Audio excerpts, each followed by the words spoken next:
Ninakusalimu kwa jina la Yesu. Awali ya yote nimshukuru Mungu sana ambaye amenikutanisha na wewe tena katika majira haya.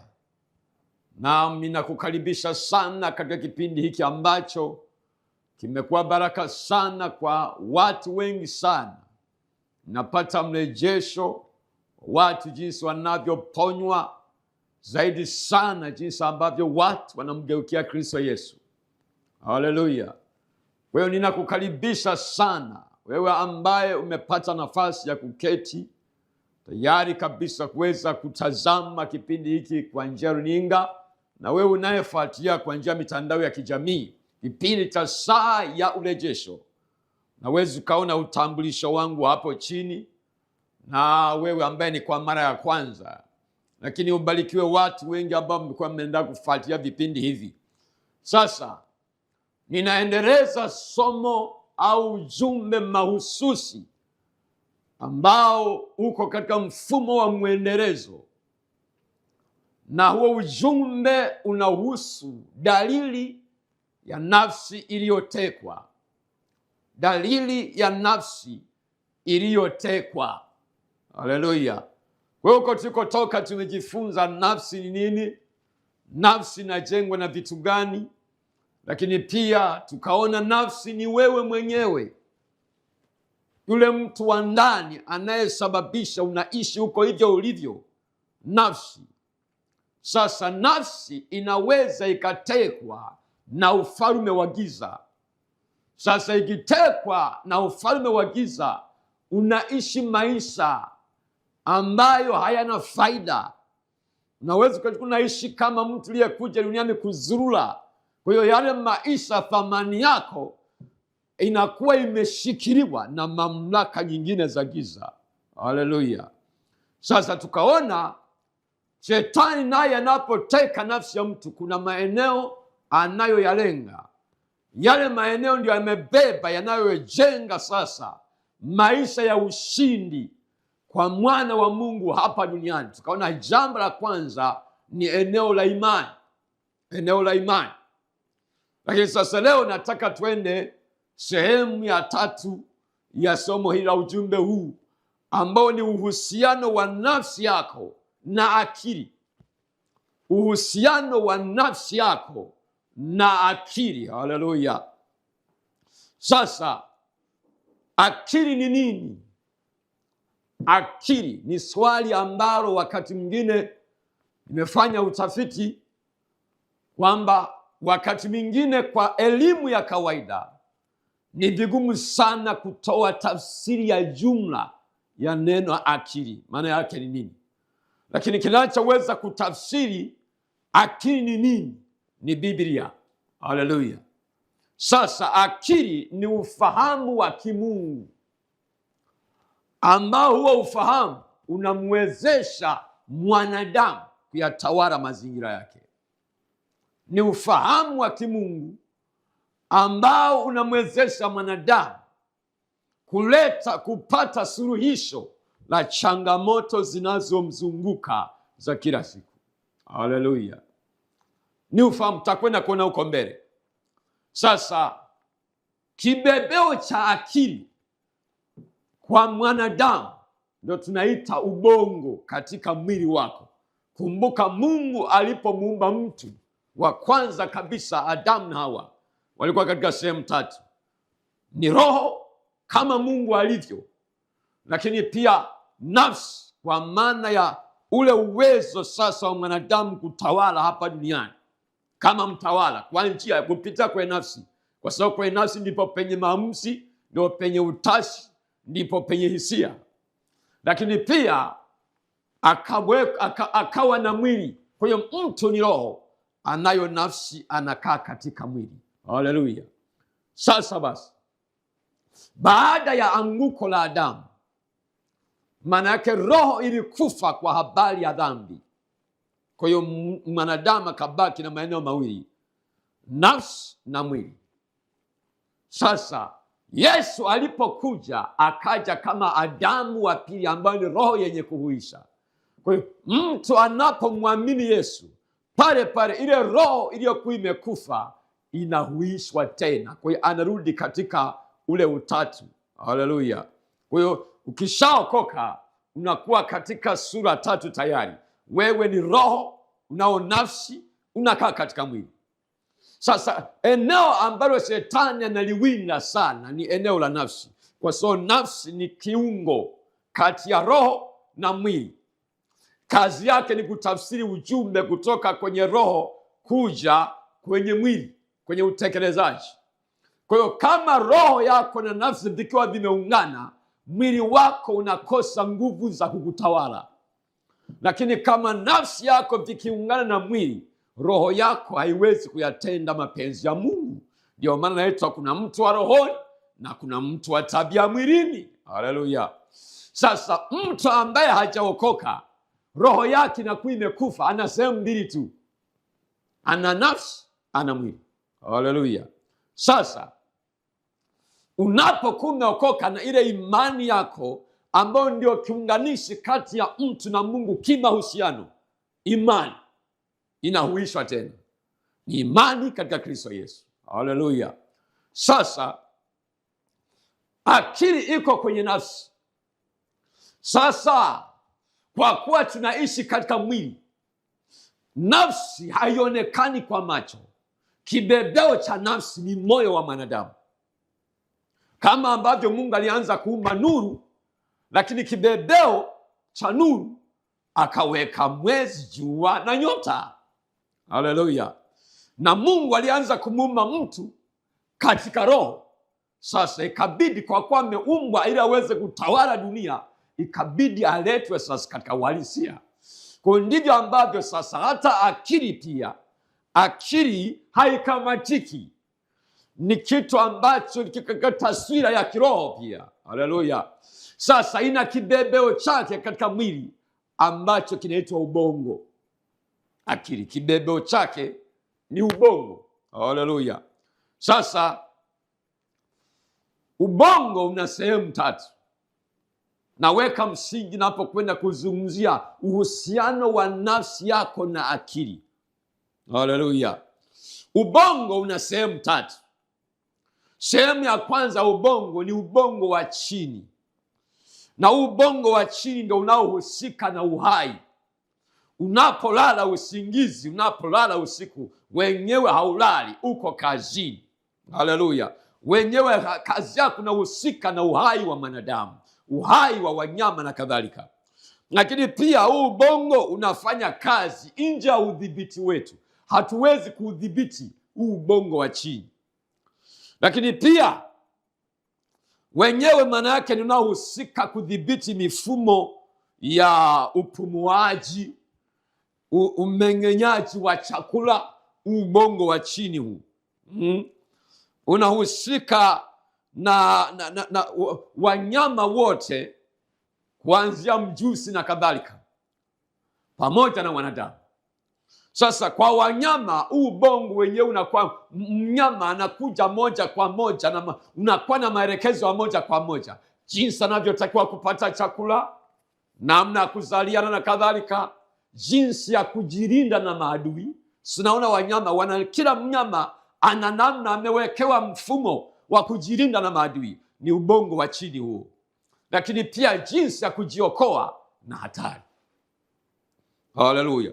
Kwa mwanadamu sisi, ubongo huu unakuwa na maelekezo machache, kwa maana kwamba asilimia kubwa sana ni yale maisha, yale matukio tunayoyafanya, tunayokutana nayo, yanajirudia, mwisho yanageuka kuwa tabia.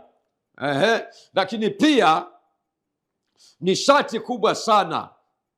Tunaona hapa, maana yake ni kwamba unahusika. Lakini kuna aina ya ubongo wa pili, ni ubongo wa kati. Ubongo wa kati, huu ubongo wa kati unahusika na hisia. Unahusika na hisia, ndio pale penye kupenda, kufurahi, kutamani, hisia. Lakini pia unahusika na kumbukumbu. Wenyewe unahusika na ile hali ya kumbukumbu. Na kwa wanyama, huu ubongo ni kulingana na ukubwa wa mnyama. Huwa wanasema tembo ni mnyama mwenye uwezo wa kutunza kumbukumbu kuliko mnyama wote. Kwa nini? Kwa sababu kwa umbo lake, ubongo wake pia ni mkubwa, ndio maana naweza katunza kumbukumbu sana. Haleluya! Lakini pia huu ubongo nimesema wenyewe unakuja na maelekezo kwa wanyama jinsi gani wanavyotakiwa kupata chakula, kuzaliana na kadhalika.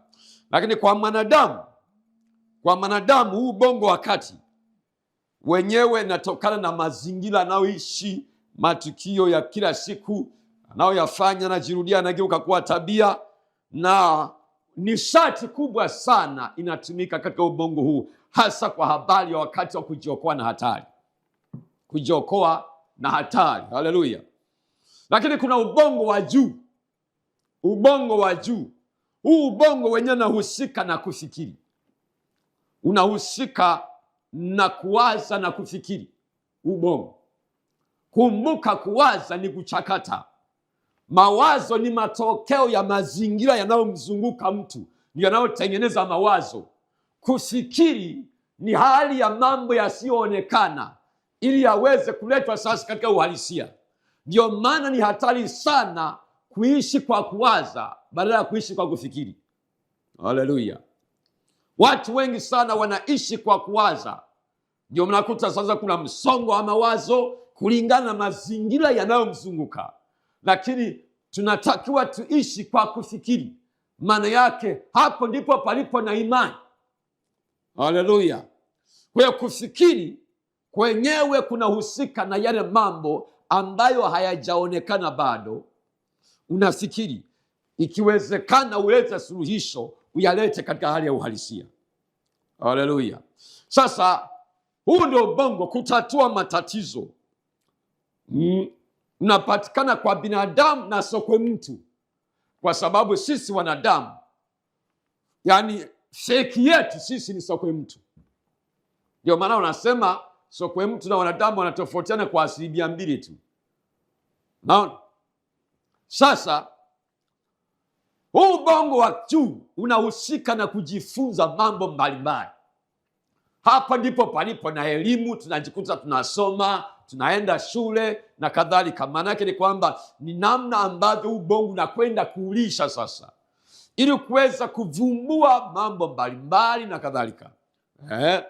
Na ubongo uko chini ya udhibiti wetu, na nishati kubwa sana inatumika katika ubongo wa juu. Lakini unapotokea wakati wa hatari, huu ubongo wa juu huwa nishati na acha kutumika, inaenda kwenye ubongo wa kati unaohusika na kujiokoa na hatari.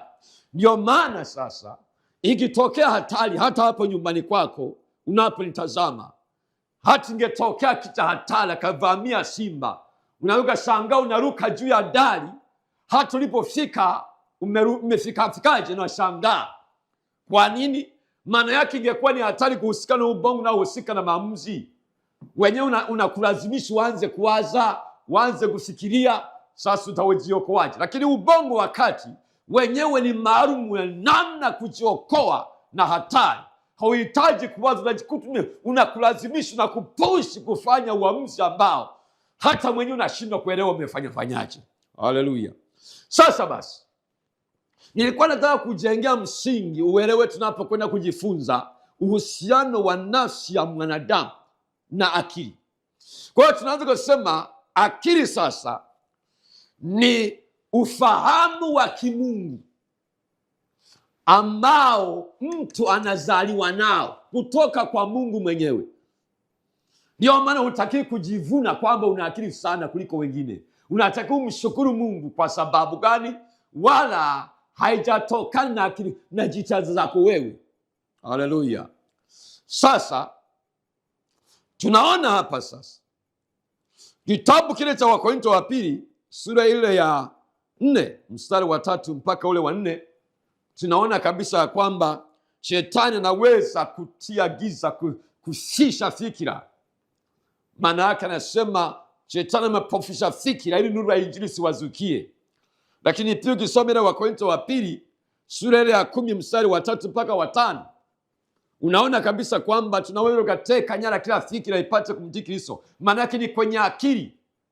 Kwa hiyo wanapoona hata watu tunahubiri watu hawako tayari kuokoka, kufanya maamuzi, maana yake ni shetani anakamata akili ili sasa wasiwe na uwezo wa kufikiri, wasiwe na uwezo wa kufikiri jambo hili linalohusu imani ya wokovu ambao ni wetu sisi sote.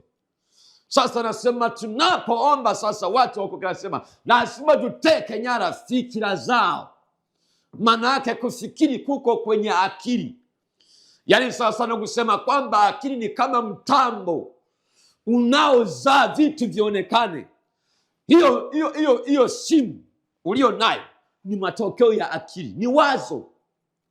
Kitu hicho kikalia, unatazama, umekalia wazo la mtu. Televisheni unayoangalia, runinga, ni wazo la mtu. Kila kitu tunachokiona ni matokeo ya wazo. Sasa matokeo ya wazo yako kwenye nini? Yako kwenye akili. Haleluya, haleluya. Jambo la ajabu sana. Hebu ngoja tuangalie kitabu cha Luka sura ya 24 na ule mstari wa 45. Luka sura ya 24 mstari wa 45. Tunaona Yesu, Biblia inasema, akawafunulia wanafunzi wake akili wapate kuelewa na maandiko. Biblia imesema akawafunulia akili zao wapate kuelewa maandiko. Huu ni wakati ambapo Yesu amefufuka. Sasa alipofufuka Yesu, wanafunzi wakaanza kujiuliza, ni kitu gani hiki? Yesu anaanza kuambia kwamba mbona yalishatabiriwa. Akagundua kwamba shida iko kwenye akili. Wanasoma maandiko hawayaelewi yaliyokwisha kutabiriwa na manabii. Kwa hiyo ikabidi Yesu afunue akili zao, maana zilikuwa zimefunikwa. Kwa hiyo akili za mtu zinaweza zimefunikwa, zikafunikwa kabisa. Ndio maana watu wanasoma Biblia wala hauelewi. Watu wengi wanasoma Biblia, yaani afadhali ungesoma gazeti la Nipashe utaelewa, utasoma mpaka la vikatuni. Lakini ukisema usome Biblia hauelewi kabisa. Kwa nini? Maana yake akili zako zimefunikwa. Yesu akawafunulia akili zao zipate kuelewa na maandiko, wajue ya kwamba kufufuka kwa Yesu sio tukio la ghafla. Manabii walishatabiri, akina Isaya na manabii wengine. Sasa walikuwa hawaelewi chochote kabisa, wanafunzi wanashangaa. Kwa hiyo Yesu alishughulika na akili. Haleluya. Yesu alishughulika na akili. Akili ndio kila kitu. Kwa hiyo akili zikifunikwa, huwezi ukapata taarifa sahihi.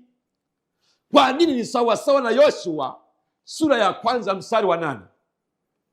Mungu anamwambia Joshua, anasema kitabu hiki cha Torati kisiondoke kinywani mwako, bali yatafakari maneno yaliyoandikwa humo usiku na mchana, maana ndipo utakapoifanikisha njia yako, na tena ndipo utakapostawi sana.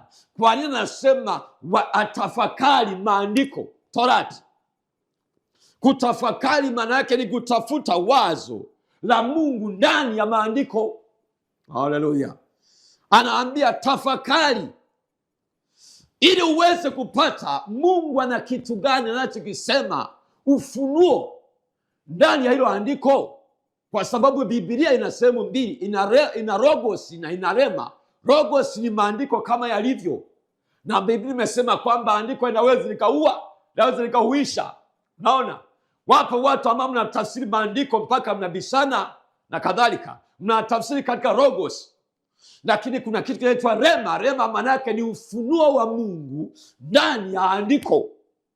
Haleluya, haleluya. Sasa ndio maana Yesu akawafunulia akili zao wapate kuelewa maandiko. Maana yake waweze kupata ufahamu wa kimungu, wa Mungu ana ujumbe gani, ana maelekezo gani, ana ushauri gani kupitia hilo andiko. Kwa hiyo ndio maana Mungu akamwambia Joshua, tafakari usiku na mchana, kwa sababu matokeo ya kutafakari utapata ujumbe wa Mungu ndani ya maandiko, taarifa sahihi zinazokuhusu wewe. Halafu anasema ndipo utakapoifanikisha njia yako, tena ndipo utakapostawi sana. Haleluya. Ni mambo ya ajabu sana hayo. Unaona, maana yake ni kwamba Mungu alikuwa anamwambia Joshua, akili yako lazima iwe active, ifanye kazi sawasawa. Unasoma maandiko kwenye rogosi kama yalivyo, lakini pia ndani ya maandiko, kila andiko lenye pumzi linafaa kwa kufundisha, kwa kukuonya, kukuadibisha, ili uweze kuwa kamili, pate kutenda kila tendo jema. Haleluya. Leo hii unakuta, ndio maana nakuta kanisa la sasa imekuwa ni watu wa ajabu, wana imani potofu. Uharibifu umeingia katika nyumba ya Mungu kwa sababu watu hawataki kusoma maandiko. Muda mwingi unaotumia huko kwenye kuangalia Facebook, mitandao ya kijamii, Biblia unaikamata Jumapili. Na tena mpaka sasa imefika mahali ambapo Biblia hambebi kanisani, mnabeba simu. Hiyo ni dalili ya kufa. Haleluya, haleluya. Kifo cha kiroho hakijagi ghafla, unakufa taratibu taratibu. Sasa unaona, leo hii watu wengi hawataki kusoma neno. Ushindi wa mwana wa Mungu uko ndani ya kusoma maandiko na kuyatafakari, ndipo utapata wazo la Mungu. Sasa shetani kama amekamata akili, utasoma wala hutaelewa chochote. Lakini pia akili zinaweza zikatiwa, nimesema zinaweza zikafunikwa, lakini pia akili zinaweza zikafunikwa, zikatiwa giza. Waefeso 4:18 Biblia imesema ambao akili zao zimetiwa giza. Akili za mtu zinaweza zikatiwa giza, haelewi kabisa, yuko gizani. Unajua tafsiri yake, akili zikitiwa giza, unafanya mambo ambayo mpaka watu wanakushangaa, hata wewe mwenyewe unajiuliza. Lakini kwa kuwa akili imetiwa giza, uwezo wa kushinda kuacha hayo huwezi, kwa sababu shetani anajua akili ndio kila kitu. Akitia giza akili zako, unajikuta wewe unafanya vitu vya kigiza giza. Halafu akitia giza, huoni fursa yoyote.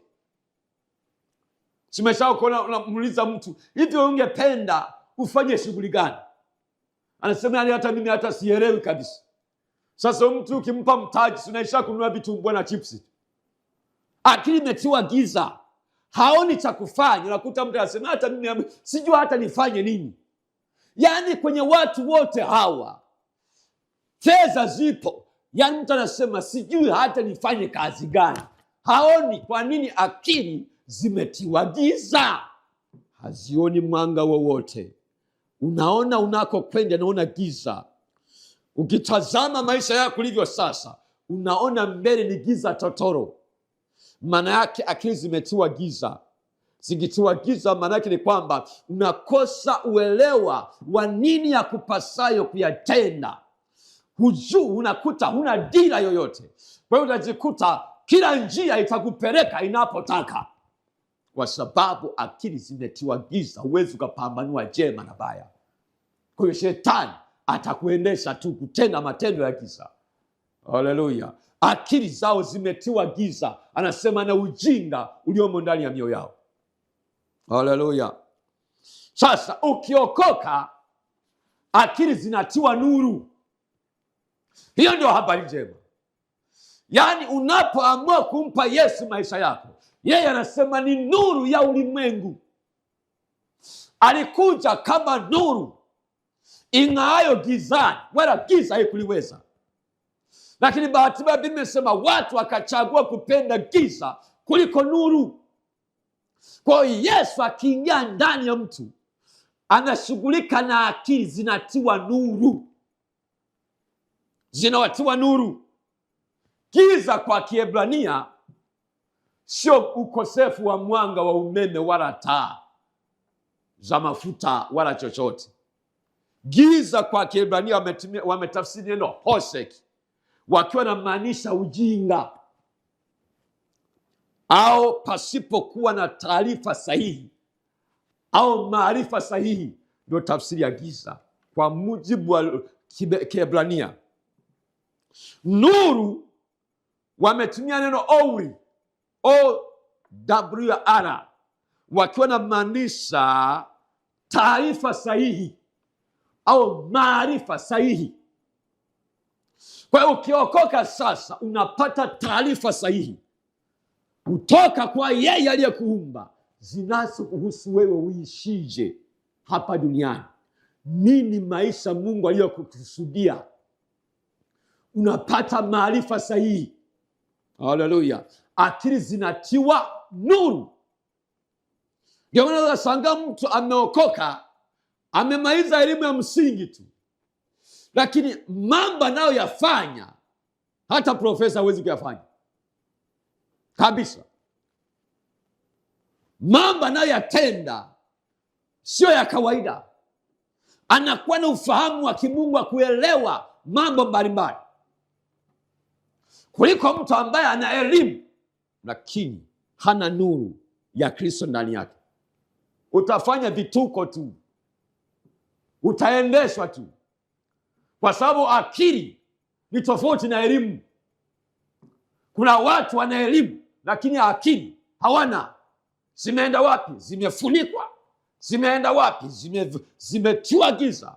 Zimeenda wapi? Zimeharibiwa. Zimeenda wapi? Zimetekwa na shetani.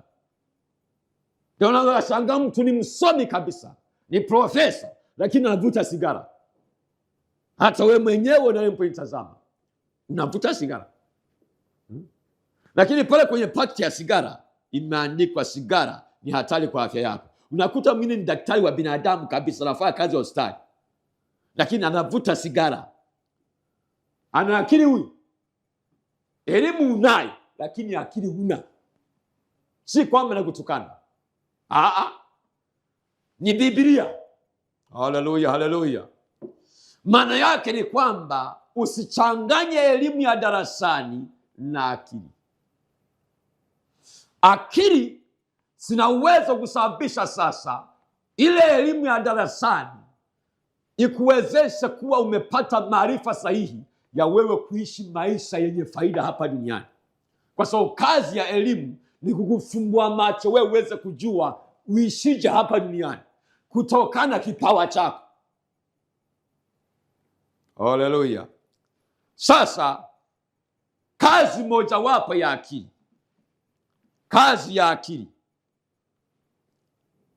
ukisoma kile kitabu cha Mwanzo sura ya 41, Mwanzo sura ile ya 41 kuanzia mstari wa 25 mpaka 36, wewe unaweza kusoma ya sura yote ya 41.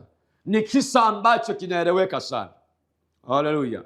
Ni habari ya kijana mmoja anaitwa Yusufu aliyechukuliwa kwenda utumwani Misri akiwa na miaka 17.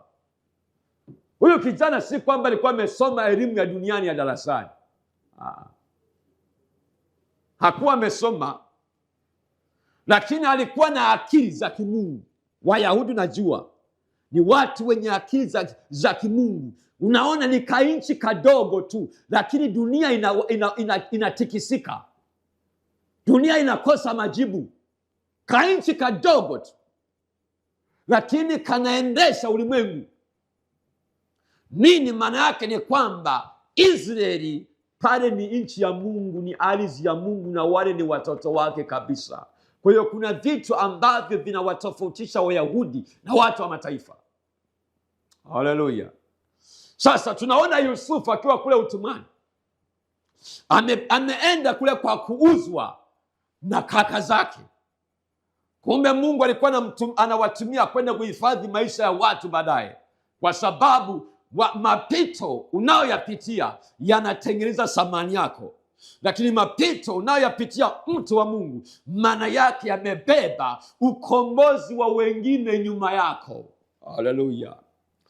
Yusufu akiwa kule jela alitafsiri ndoto za watu wawili ambao walikuwa ni wafanyakazi wa ikulu. Mmoja alikuwa ni mnyweshaji wa mfalme Farao, mwingine alikuwa mwoka mkate na kadhalika. Sasa huyu mnyweshaji yeye akatafsiriwa ndoto kwamba atarudishwa kazini, na akarudi. Sasa Farao siku moja akaota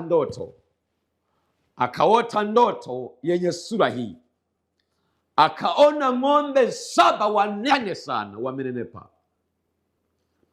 Halafu baadaye akaota tena ng'ombe 7 wamekonda, halafu wale waliokonda wakawameza wale 7 wote, wakabaki wamekonda. Ile ndoto ikamfadhaisha sana Farao.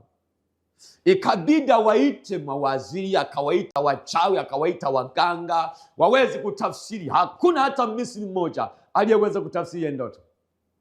Sasa yule mmeshaji aliyetafsiriwa na Yusufu gerezani akakumbuka kwamba kuna dogo mmoja nilimwacha kule Myahudi, ndiye aliyetafsiria ndoto yangu, mimi nikarudi kazini. Akampelekea Farao, mwambie bwana, kuna dogo yuko kule, anaweza katoa tafsiri.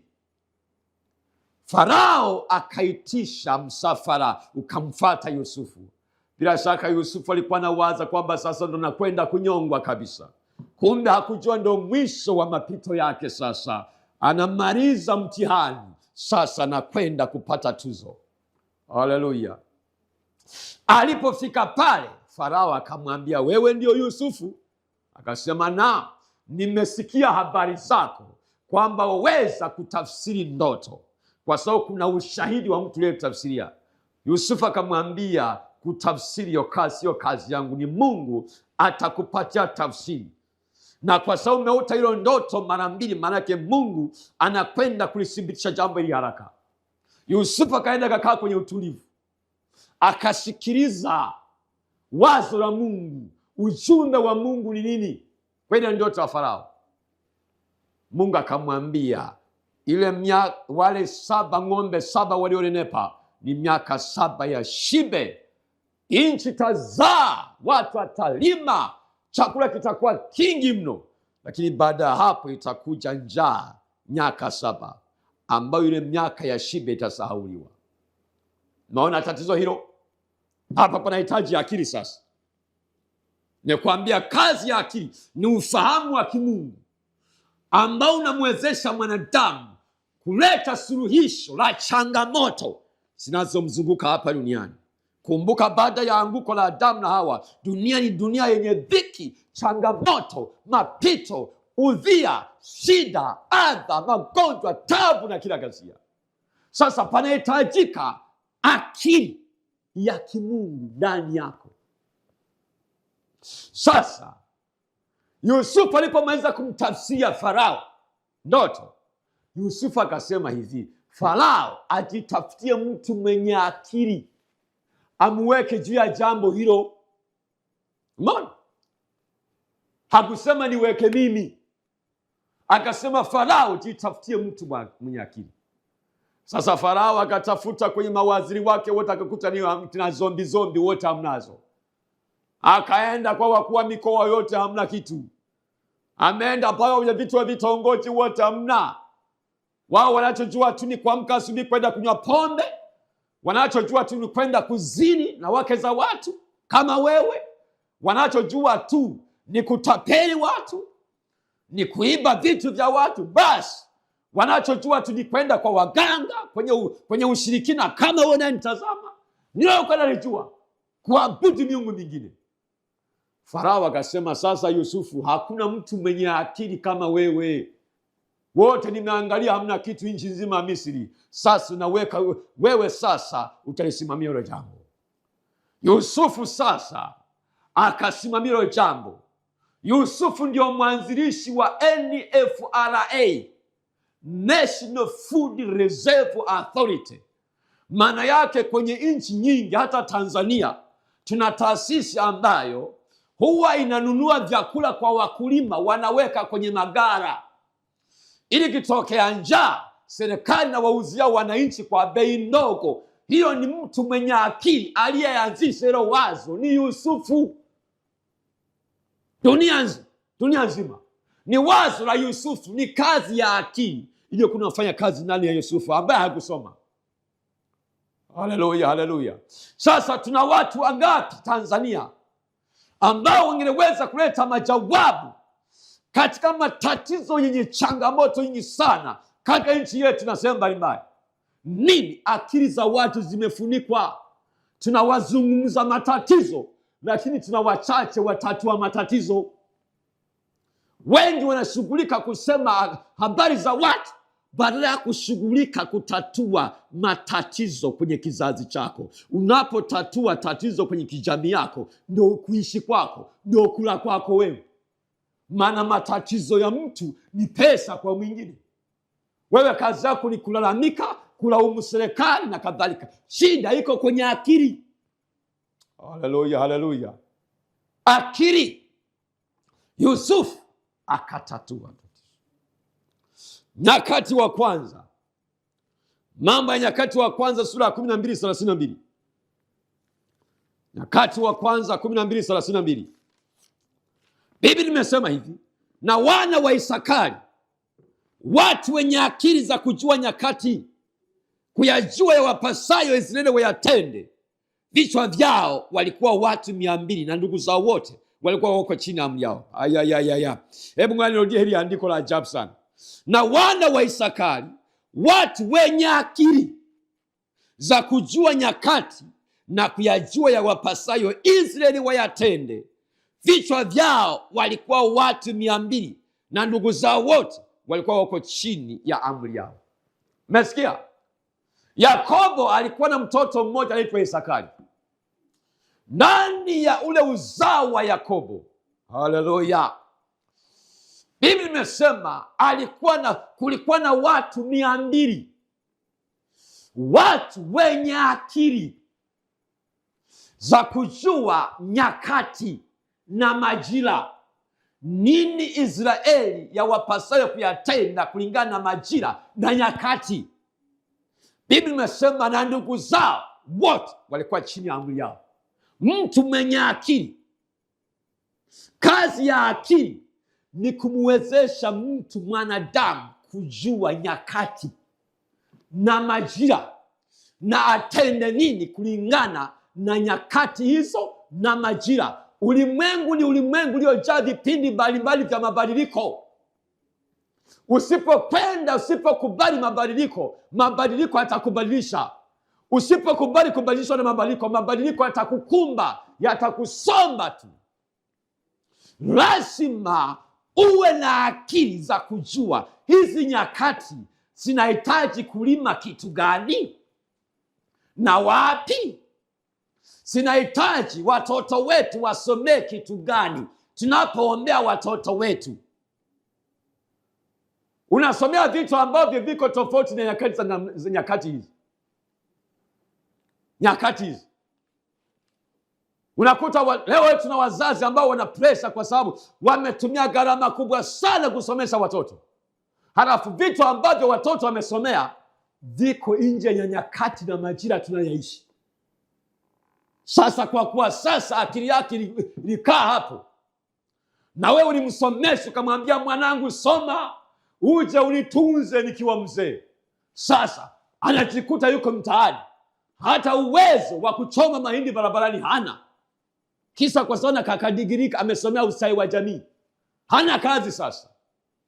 Maana yake akili zilikamatwa, akajikuta akashindwa kujua nyakati zinahitaji upate taarifa zinazohusu kitu gani kulingana na nyakati hizo, kulingana na majira, kwa sababu ulimwengu unabadilika kila kukicha. Haleluya. Ukiwa na akili za namna hii, hautaishi kwa mazoea. Utafanya kitu sahihi, mahali sahihi, wakati sahihi, na kwa usahihi. Kazi ya akili, wana wa Isakari. Kwa hiyo wenzako wote watakuwa chini ya amri yako. Utawaendesha tu, watakuwa nakuja kuomba ushauri kwako. Utafungua ofisi ya ushauri, kwa sababu unafahamu akili yako imetiwa nuru, inajua nyakati zinahitaji kitu gani. Unajua majira haya yanahitaji namna gani ya kuishi. Hiyo ni kazi ya akili. Haleluya, haleluya. Ni kazi ya akili ambayo ni akili kutoka kwa mwenyewe, sio za kusomea darasani. Unaweza kuwa umesoma kweli ukapata GPA si ngapi, lakini akili zimekamatwa, huna. Haleluya, haleluya. Sasa ndio maana usipojua majira na nyakati. Ukisoma ile Misali sura ile ya 6 mstari 32, Biblia imesema hivi: azinie na mwanamke hana akili kabisa, afanya jambo itakalomwangamiza nafsi yake, atapata jeraha wala haitapona. Unaona, Biblia imesema azinie na mwanamke hana akili kabisa, azinie na mwanamume hana akili kabisa. Yaani Mungu kwenye akili hakupepesa wala hakutupetipeti, akasema hana akili kabisa. Yaani wewe kama unazini, Biblia imesema huna akili kabisa. Misali 6:32. Unayetoka nje ya ndoa wewe kwa asili unamsaliti mke wako, uko kwa hawara, Biblia imesema huna akili kabisa.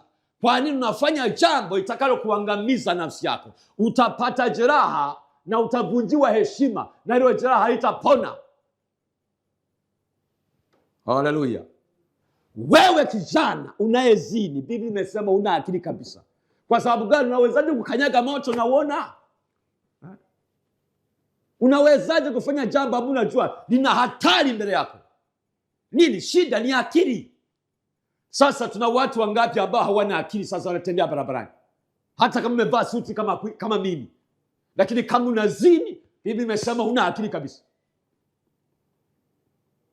Ni maandiko, Misali 6:32. Kama hujui kusoma Biblia, mwambie mtu akusomee ile andiko. Lakini ukisoma kitabu cha Misali 24:30, anasema nilipita katika shamba la mvivu, mtu asiyekuwa na akili, limemea miiba. Mtu mwingine ambaye hana akili, Biblia imesema ni mtu mvivu, hana akili kabisa. Unaamka saa 3 kwenda shamba, kwenda kufungua duka, Biblia imesema hana akili kabisa. Sasa shetani anachokifanya kwenye akili, nitazame vizuri sana, nisikilize vizuri.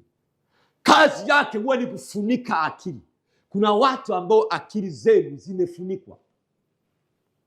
zimefunikwa kabisa, lakini kazi inayoifanya huwa ni kutia giza akili.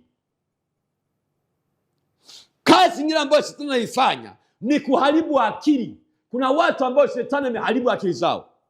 Wakorintho wa pili sura ile ya 3 mstari wa 8 mpaka wa 9. Na kama vile Yane na Yambure walivyopingana na Musa, vivyo hivyo na hawa wanapingana ile kweli. Ni watu walioharibika akili zao, wamekataliwa kwa mambo ya imani. Yane na Yambure, watu walikuwa wanapingana na watumishi wa Mungu, pingana na Musa. Biblia inasema ni watu walioharibika akili zao, ambao wanapingana mambo ya imani. Wapo wakina Yane na Yambure leo, hata tunapohubiri kwa habari ya wokovu na kejeli sana, unapinga sana, pinga sana. Walikuwepo akina Yane na Yambure. Haleluya. Biblia imesema ni watu walioharibika akili zao. Kwa hiyo unapoona mtu anapinga mambo ya wokovu, mambo ya imani, shetani amekamata akili, amezitia giza. Asijue kwamba kiokoka akili zake zinafunguka, amesalimika, amepona, amewekwa huru, tayari yuko salama. Anasema ni watu walioharibika akili zao kwa njia ya nguvu za giza. Shetani anaharibu akili za watu. Ndio maana nakuta kwa mtoto, hata mtoto anapokuwa amezaliwa, nakuta ukianza kuona mara mtoto degedege, hiyo ni mkakati wa shetani kuharibu akili za mtoto.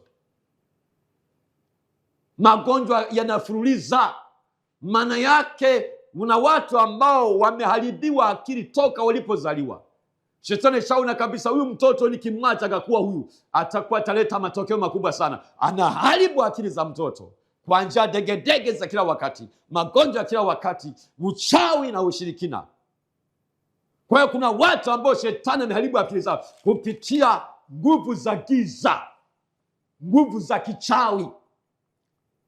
Haleluya. Lakini pia shetani anaweza kuiba akili ya mtu kwa njia ya ushirikina, akampa mtu mwingine. Kama ufanyi maombezi, unaweza usielewe hili swala. Shetani ana uwezo kupitia mawakala wake kuchukua akili za mtu na kumpa mtu mwingine. anaweza kafanya hivyo,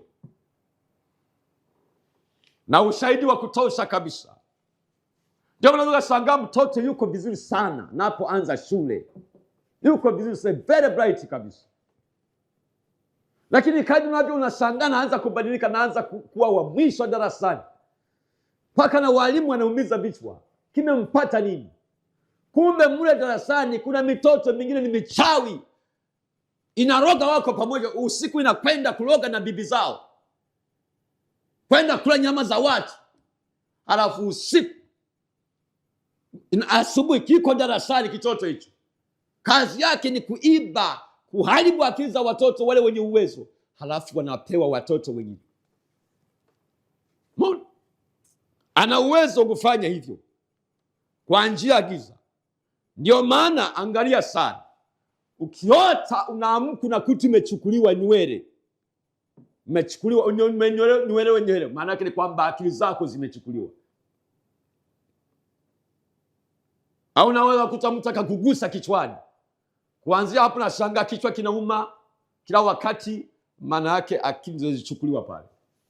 Shetani anashughulika na akili. Anakuta wakati mwingine darasani nakuta mtu achukuliwa mwandiko alipoandika, hata maofisini tu mwandiko wako unachukuliwa alipoasaini, wanakwenda kuimbiliza kwa wachawi, kwa waganga. Unashangaa mtu anakuwa kichana changanyikiwa, anasema mimi naacha kazi masaa 24, anaandika barua. Nini? Akili amevurugika, akili zimeharibiwa, anafanya uamuzi ambao hata mwenyewe hajijui. Wapo watu wa namna hiyo ambao akili zilizokamata zikatekwa, zikachukuliwa, akajikuta amefanya uamuzi, ameacha kazi masaa 24, ameandika barua.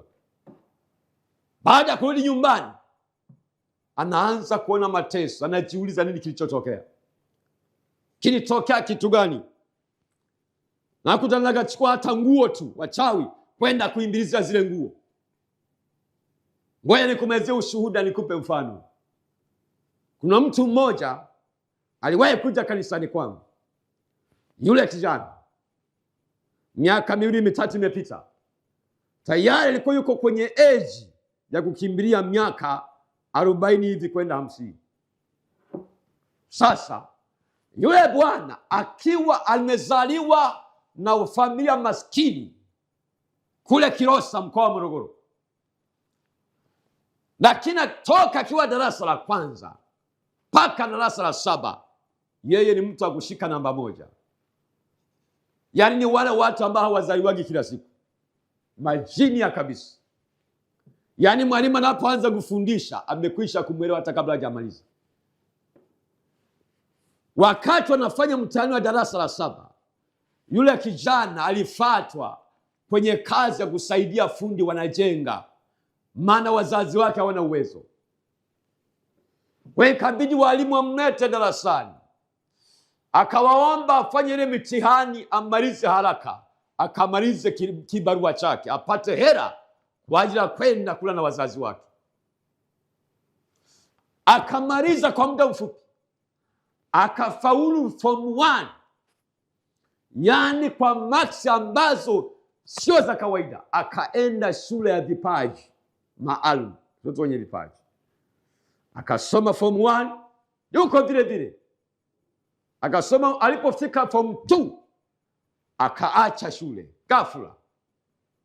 Walimu wanawaza, wewe nini kimekutokea? Anasema sitaki shule.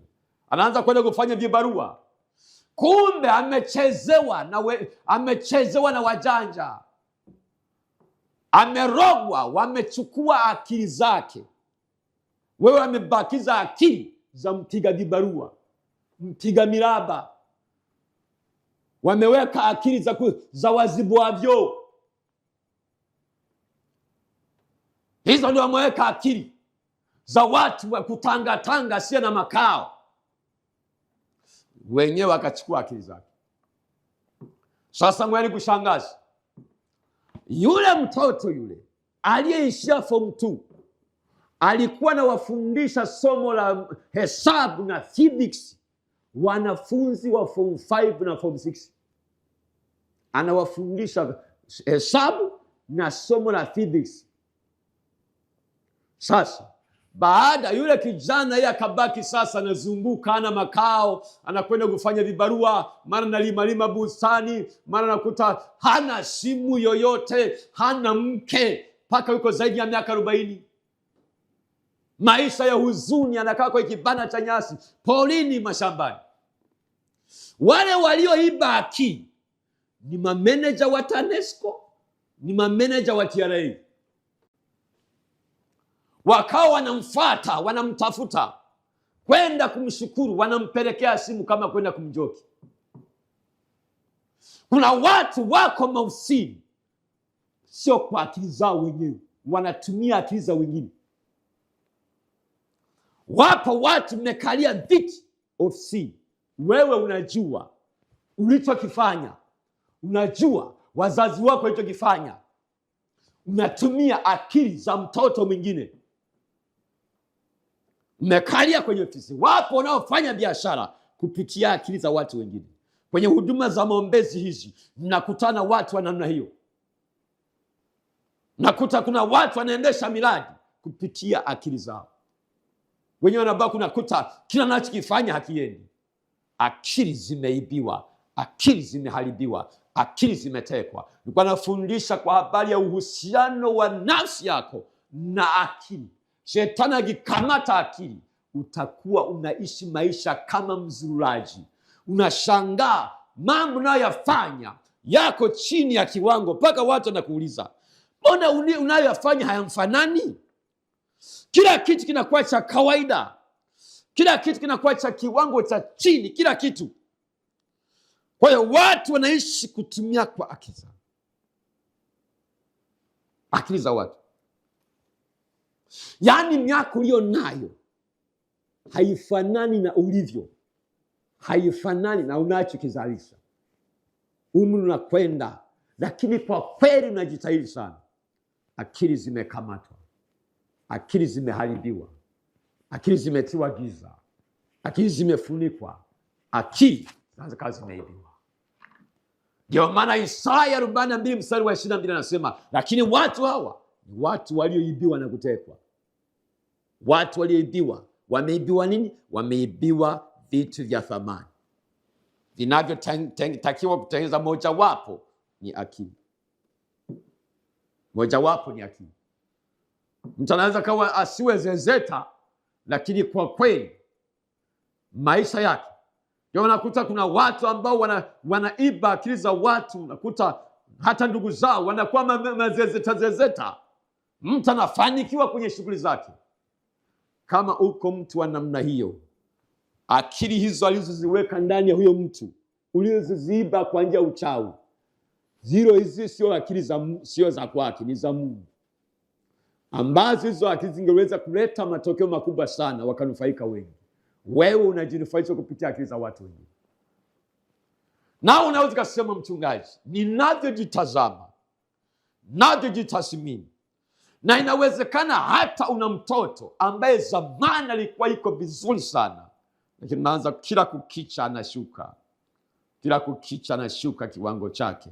Maana yake ni kwamba kuna mkono wa adui umegusa akili zake kabisa. Lakini kumbuka, Yesu ni nuru. Akiingia ndani yako, utaifahamu kweli na kweli itakuweka huru. Vitu vyako vyote vitakuwa ni vitu vya nuruni. Matendo yako yatakuwa matendo ya nuruni. Hutafanya matendo ya gizani na kwenda kufanya uasherati, na uko kanisani unadhani hakuna naye kuona, lakini Yesu akiwa ndani yako utakuwa mtu wa nuruni.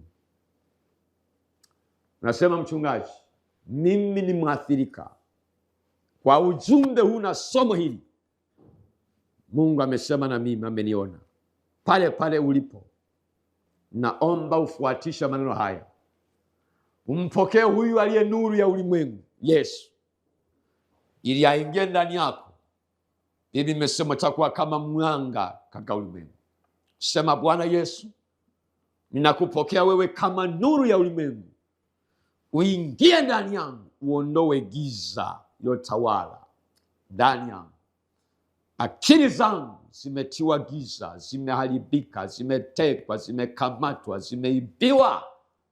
Yesu, nakuja kwako sasa, uumbike ndani yangu, uweze kunifungua ufahamu na akili zangu kuanzia sasa, kwa jina la Yesu. Amina. Sasa shika kwenye moyo wako, shika kwenye moyo wako, au unaweza ukashika tu kwenye kichwa chako ambako ndiko kuna kibebeo, kwenye ubongo wako.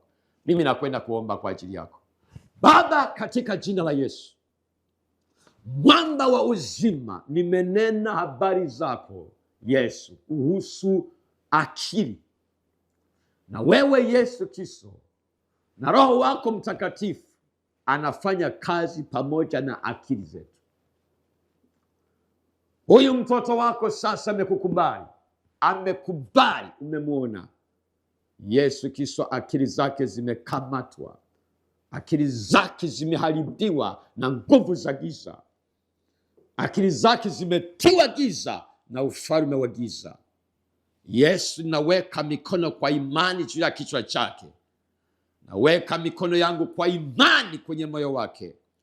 Ninaamuru sasa utando wa giza kwenye akili, ninaamuru sasa ilo giza kwenye ufahamu wake, ilo giza na ujinga kwenye akili zake, toka, achia kwa jina la Yesu Kristo. Na kamata na kung'oa kila pande la shetani, hizo kamata akili zake, nafungua ufahamu wake sasa uliofungwa, nafungua kufikiri kwake kuweze kuongezeka sasa kwa jina la Yesu Kristo. Amekuwa muda mwingi anafanya vitu vinavyoleta hasara tu, kwa sababu akili zimeharibiwa na adui. Sasa naanzisha mwanzo mpya kwa jina la Yesu mwana wa Mungu aliye hai. Ninaachilia mwanzo mpya sasa uwe juu yake, naachilia mwanzo mpya kwa jina la Yesu Kristo, naachilia mwanzo mpya kwa jina la Yesu Kristo. Bwana wa majeshi, mwamba wa uzima, fungua sasa ufahamu wake, fungua akili zake sasa, kuanzia sasa zitiwe nuru sasa, kuanzia sasa akili zake zitiwe nuru, akuone wewe Yesu kwa viwango visivyo vya kawaida. Neema na kweli ziweze kumkalia Bwana, kwa jina la Yesu mwana wa Mungu aliye hai. Zaidi ya yote, simame akupende wewe kwa jina la Yesu. Amina. Bila shaka umebarikiwa sana. Naomba nikushirikishe, unaweza ukasapoti kipindi hiki kwa sadaka yako. Na ukasema, Mungu, natoa sadaka hii.